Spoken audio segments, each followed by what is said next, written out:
आप देख रहे हैं श्रेष्ठ भारत और आपके साथ मैं हूं संजीव चौहान। 12 नवंबर की सुबह जब पूरा देश दिवाली का जश्न मनाने की तैयारी कर रहा था, तभी कुछ परिवारों में ऐसी खौफनाक खबर पहुंची कि वहां मातम पसर गया। 12 नवंबर की सुबह उत्तर काशी से झकझोर देने वाली खबर सामने आई, जिसने पूरे देश को सन्न करके रख दिया। सिलक्यारा टनल में फंसे 41 मजदूरों को आज पूरे 9 दिन हो चुके हैं। मजदूरों को बचाने के लिए दुनिया भर की तमाम कोशिशें फेल हो चुकी हैं। एक तरफ 41 मजदूरों की जान दांव पर लगी है, तो बाहर उन मजदूरों के परिजनों का रो रो कर बुरा हाल है। वो लगातार प्रशासन पर देरी से रेस्क्यू ऑपरेशन शुरू करने जैसे गंभीर आरोप लगा रहे हैं। लेकिन अब मजदूरों की जान की सलामती के लिए युद्ध स्तर पर रेस्क्यू ऑपरेशन चलाया जा रहा है, जिस पर खुद पीएमओ नजर बनाए हुए हैं।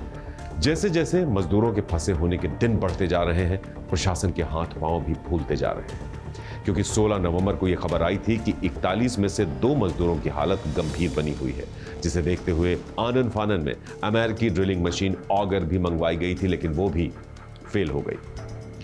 अब जरा सोचिए, अगर आपको एक दिन के लिए, सिर्फ एक दिन के लिए एक अंधेरी कोठरी में कैद कर दिया जाए तो आपकी क्या हालत होगी।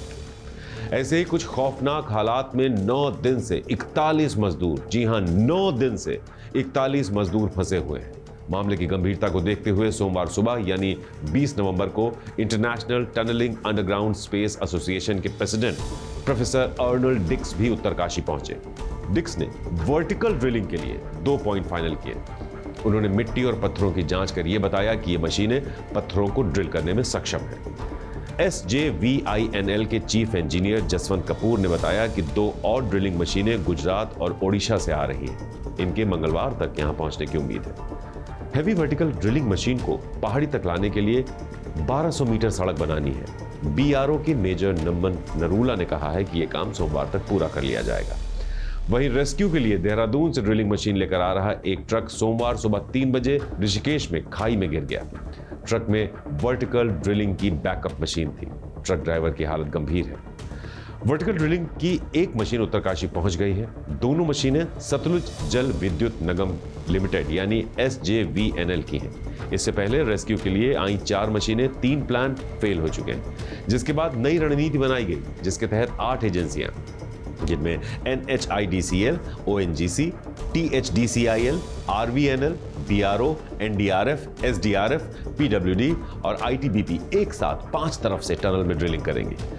तय की गई रणनीति के हिसाब से टनल में 5 तरफ से ड्रिलिंग होगी। पहली, सिलक्यारा की ओर से मेन टनल में 35 मीटर की ड्रिलिंग NHIDCL के जिम्मे है। दूसरी, डंडाल गांव की ओर से मेन टनल में 480 मीटर की खुदाई THDCIL के पास है। तीसरी, डंडाल गांव की तरफ से 172 मीटर वर्टिकल ड्रिलिंग की जिम्मेदारी ONGC के पास है।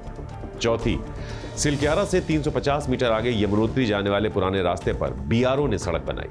हॉरिजॉन्टल ड्रिलिंग का जिम्मा RVNL के पास। पांचवी, सिलक्यारा की तरफ से ही 350 मीटर आगे 84 मीटर की 2 वर्टिकल ड्रिलिंग RVNL और सतलुज जल विद्युत निगम के पास। पहली ड्रिलिंग 24 इंच की होगी। इससे मजदूरों को खाना दिया जाएगा। इसमें 2 दिन लग जाने की उम्मीद है। और दूसरी ड्रिलिंग 1.2 मीटर की होगी, जिसमें लोगों को निकाला जाएगा। इसमें अभी 4-5 दिन और लगने की संभावना है।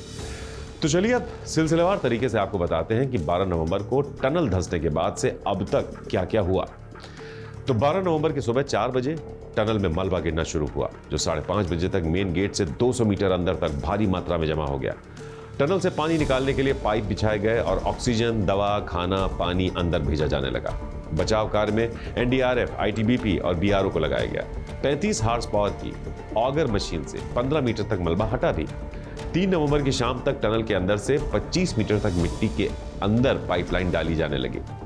दोबारा मलबा हटाने से 20 मीटर बाद ही दोबारा मलबा आया, तो उससे 20 मीटर बाद ही काम को रोक देना पड़ा। तब से मजदूरों को पाइप के जरिए लगातार ऑक्सीजन और खाना पानी मुहैया कराया जा रहा है। 14 नवंबर को टनल में लगातार मिट्टी धंसने से नॉर्वे और थाईलैंड के एक्सपर्ट से सलाह ली गई। ऑगर ड्रिलिंग मशीन और हाइड्रोलिक जैक को काम में लगाया गया, लेकिन लगातार मलबा आने से 900 mm यानी करीब 35 इंच मोटे पाइप डालकर मजदूरों को बाहर निकालने का प्लान बना। इसके लिए ऑगर ड्रिलिंग मशीन और हाइड्रोलिक जैक की मदद ली गई, लेकिन ये मशीनें भी असफल हो गई। 15 नवंबर की दोपहर को रेस्क्यू ऑपरेशन के तहत कुछ देर ड्रिल करने के बाद ऑगर मशीन के कुछ पार्ट्स ही खराब हो गए। टनल के बाहर मजदूरों की पुलिस से झड़प हुई। वो रेस्क्यू ऑपरेशन में देरी से नाराज थे। पीएमओ के हस्तक्षेप के बाद दिल्ली से एयरफोर्स का हरक्यूलिस विमान हैवी ऑगर मशीन लेकर चिलियानी सॉर्ड हेलीपैड पहुंचा। ये पार्ट्स विमान में ही फंस गए, जिन्हें 3 घंटे बाद विमान से बाहर निकाला जा सका। 16 नवंबर की शाम 200 हॉर्स पावर वाली heavy American drilling machine auger का इंस्टॉलेशन पूरा हुआ। शाम 8 बजे से रेस्क्यू ऑपरेशन दोबारा शुरू हुआ। रात में टनल के अंदर 18 मीटर पाइप डाले गए। मुख्यमंत्री पुष्कर सिंह धामी ने रेस्क्यू ऑपरेशन की रिव्यू मीटिंग की। 17 नवंबर की सुबह 2 मजदूरों की तबीयत बिगड़ी, उन्हें दवा दी गई। दोपहर 12 बजे हैवी ऑगर मशीन के रास्ते में पत्थर आने से ड्रिलिंग रोक देनी पड़ी। मशीन से टनल के अंदर 24 मीटर पाइप डाला गया। नई ऑगर मशीन रात में इंदौर से देहरादून पहुंची। रात में टनल को दूसरी जगह से ऊपर से काटकर फंसे लोगों को निकालने के लिए सर्वे किया गया। 18 नवंबर दिन भर ड्रिलिंग का काम रुका रहा। फंसे मजदूरों ने खाने की कमी से कमजोरी की शिकायत की। पीएमओ के सलाहकार भास्कर खुलबे और डेप्यूटी सेक्रेटरी मंगेश घिल्डियाल उत्तरकाशी पहुंचे। 5 जगहों से ड्रिलिंग की योजना बनाई गई। 19 नवंबर की सुबह केंद्रीय मंत्री नितिन गडकरी और उत्तराखंड सीएम पुष्कर सिंह धामी उत्तरकाशी पहुंचे। रेस्क्यू ऑपरेशन का जायजा लिया और फंसे लोगों के परिजनों को आश्वस्त किया। शाम 4 बजे सिलक्यारा एंड से ड्रिलिंग दोबारा शुरू हुई। खाना पहुंचाने के लिए एक और टनल बनाने की शुरुआत हुई। दरअसल टनल में जहां मलबा गिरा है वहां से छोटा रोबोट भेजकर खाना भेजने या रेस्क्यू टनल बनाने का भी एक प्लान बना। आपको बता दें कि टनल के अंदर फंसे मजदूर बिहार, झारखंड, उत्तर प्रदेश, पश्चिम बंगाल, ओडिशा, उत्तराखंड और हिमाचल प्रदेश के हैं, जिनके बाहर निकालने के लिए पूरा देश एकजुट है। हर कोई प्रार्थना कर रहा है, लेकिन अभी तक मजदूरों के बाहर निकलने का कोई रास्ता पूरी तरह बनता नजर नहीं आ रहा है। मगर फिर भी प्रशासन की ओर से हर संभव प्रयास किया जा रहा है ताकि फंसे हुए मजदूरों की सकुशल घर वापसी हो सके। हमारी भी यही दुआएं हैं।